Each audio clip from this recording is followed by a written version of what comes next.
电视剧《女力报道》找来景荣客串，要饰演大牌经纪人的角色，跟鲶鱼哥和郑雅有对手戏。第一次拍8点档，景荣说为了背剧本，还做了拼音笔记，不担心讲台词 NG， 只怕对手演员们 freestyle， 让他招架不住。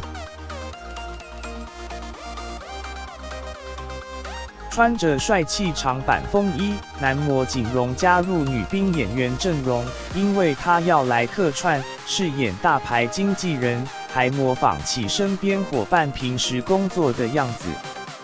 艺人景荣，刚好我的身边一直有经纪人，所以我就可以好好的学他们的习惯。哈啰哈啰，不好意思哦，谢谢 X 不能骂脏话，哈哈哈哈哈哈。头一回加入8点档，中文不好的景荣，阅读上是一大障碍，看剧本还得做笔记。艺人景荣，我们一起看，然后他们解释给我听，我们写拼音在上面，所以我可以跟着拼音去调好我的音调。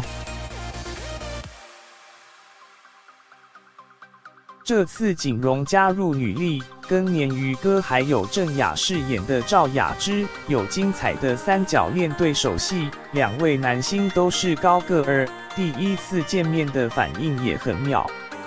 艺人景荣 vs 鲶鱼哥，基本上你看的人会比你矮一些，所以就习惯这样看，如果有差不多的就会哇，有差不多了。模特儿出身的景荣，演戏经验不多，被问到会不会担心 NG， 景荣说只怕对手演员的 freestyle。